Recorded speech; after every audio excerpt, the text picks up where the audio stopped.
நம்ம WhatsApp channel நீங்கள் subscribe பண்ணலன்னா கீழே டிஸ்கிரிப்ஷன் பாக்ஸில் லிங்க் இருக்குது, சப்ஸ்கிரைப் பண்ணிக்கோங்க. வணக்கம்.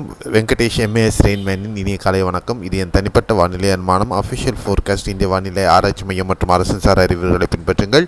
நம்ம சேனலை சப்ஸ்கிரைப் பண்ணலன்னா சப்ஸ்கிரைப் பண்ணிவிட்டு பக்கத்தில் இருக்கிற பெல் ஐகான் தொட்டு ஆல் நோட்டிஃபிகேஷன் எனேபிள் பண்ணிக்கோங்க.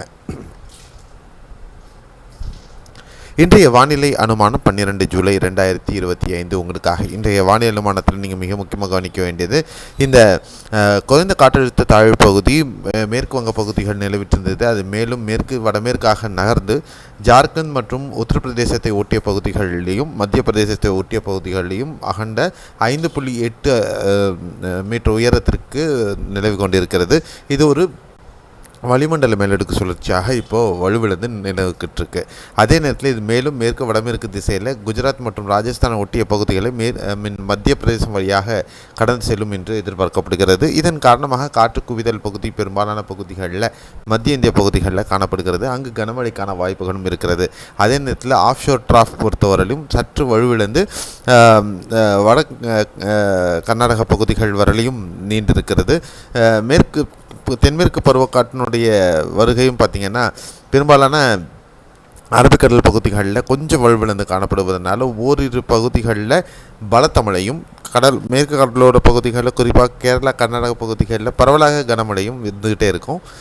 வரக்கூடிய 13, 14, 15 முதல் 16, 17 வரையிலையும் மேற்கு கரையோர பகுதிகள் கேரளா கர்நாடக பகுதிகளில் பலத்த மழைக்கான வாய்ப்புகள் தொடரக்கூடும். அதுக்கப்புறம் 17ஆம் தேதி தமிழகத்துக்கும் ஆந்திர பகுதிகளுக்கும் இடைப்பட்ட பகுதிகளில் ஒரு வளிமண்டல மேலடுக்கு சுழற்சியானது உருவாக இருக்குது.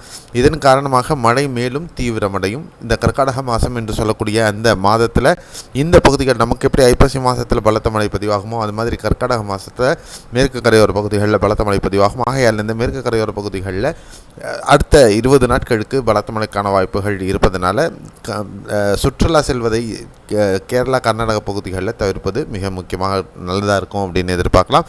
அதே நேரத்தில் கனமழை மற்றும் மேற்கு தொடர்ச்சி மலை ஒட்டிய பகுதிகளில் மிக விழிப்புணர்வுடன் இருக்க வேண்டிய காலமாக இருக்கக்கூடும் அப்படின்னு நம்ம சொல்லலாம். அடுத்த 24 மணி நேரத்திற்கான மழை வாய்ப்புள்ள பகுதிகள் பற்றின அப்டேட்.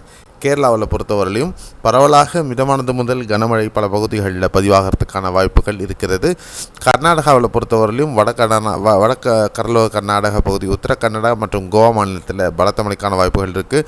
ஷிமோகா, உடுப்பி, சிக்மகளூரு, தட்சிண கன்னடா, கொடகு மற்றும் அசன் மாவட்டத்தில் ஒரு சில பகுதிகள், மைசூர் மேற்கு பகுதிகளில் மிதமானது முதல் கனமழை தொடரும். பெங்களூரு மற்றும் சுற்றுவட்டார பகுதிகளில் இன்று மிதமானது முதல் கனமழைக்கான வாய்ப்புகளும் இருக்கிறது.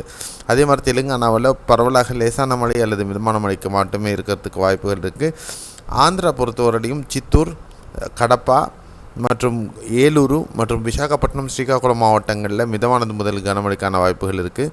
தமிழகத்தில் பொறுத்தவரையிலும் நேற்று சிவகங்கை மாவட்டம் ஆகட்டும், புதுக்கோட்டை ஆகட்டும், சேலம் ஆகட்டும், சென்னை, திருவள்ளூர், காஞ்சிபுரம், செங்கல்பட்டு மாவட்டங்களில் பரவலாக நல்ல மழை பதிவாகி இருக்கிறது.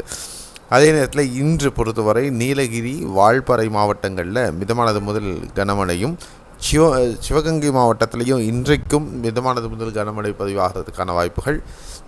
காஞ்சிபுரம், செங்கல்பட்டு மாவட்டத்தில் இன்று மிதமானது முதல் கனமழை பதிவாகிறதுக்கான வாய்ப்புகள். மற்றபடி சென்னை, திருவள்ளூர் ஆகட்டும், ராணிப்பேட்டை, வேலூர், திருவண்ணாமலை, விழுப்புரம், திருப்பத்தூர், கிருஷ்ணகிரி, தருமபுரி, சேலம் ஆகட்டும், நாமக்கல், ஈரோடு, திருப்பூர், கோவை, திண்டுக்கல் ஆகட்டும், மத்திய மாவட்டங்களில் திருச்சிராப்பள்ளி, பெரம்பலூர், அப்புறம் டெல்டாவில் கடலூர், அரியலூர், மயிலாடுதுறை, நாகை, திருவாரூர், தஞ்சை மற்றும் காரைக்கால், புதுக்கோட்டை மாவட்டங்களில் மாலை இரவு நேரங்களில் மேகமூட்டத்துடன் லேசானது மிதமான மழை ஒரு சில பகுதிகளில் பதிவாக வாய்ப்பு இருக்குது. இந்த பக்கம் கீழே வந்தீங்கன்னா திண்டுக்கல், மதுரை, தேனி மாவட்டங்களில் நேற்று மழை பார்த்தீங்க. அதே மாதிரியான இன்றைக்கும் தொடரும். பகல் நேரத்தில் வெயிலும், மாலை இரவு நேரங்களில் மழைக்கான வாய்ப்புகளும் இருக்கும். விருதுநகர், ராமநாதபுரம், தென்காசி, தூத்துக்குடி, திருநெல்வேலி, கன்னியாகுமரி மாவட்டங்களில் மழைக்கான வாய்ப்புகள் சற்று குறைவு. ஒரு சில பகுதிகளில் லேசான மழை பதிவாகிறதுக்கான வாய்ப்புகளும் இருக்கக்கூடும். கன்னியாகுமரியில் மேற்கு தொடர்ச்சி மலை ஒட்டிய பகுதிகளில் மிதமான மழைக்கான வாய்ப்புகள் இருக்கிறது. இதுதான் அடுத்த 24 மணி நேரத்திற்கான மழைக்கான வாய்ப்புகள் உள்ள பகுதிகள். மேலும் அப்பப்போ நடக்கக்கூடிய அமைப்புகளை பற்றின அப்டேட் நம்முடைய வாட்ஸ்அப் சேனல்லையும் ஃபேஸ்புக்லேயும் தொடர்ந்து வந்துக்கிட்டே இருக்கும். நீங்கள் அங்கே நம்மளை ஃபாலோ பண்ணலன்னா ஃபாலோ பண்ணுங்க. வாட்ஸ்அப் லிங்க் கீழே டிஸ்கிரிப்ஷனில் இருக்குது, நம்மளை ஃபாலோ பண்ணிக்கோங்க. மீண்டும் அடுத்த நாளைக்கு காலை சந்திக்கலாம். நன்றி, வணக்கம், bye, see you, have a nice day.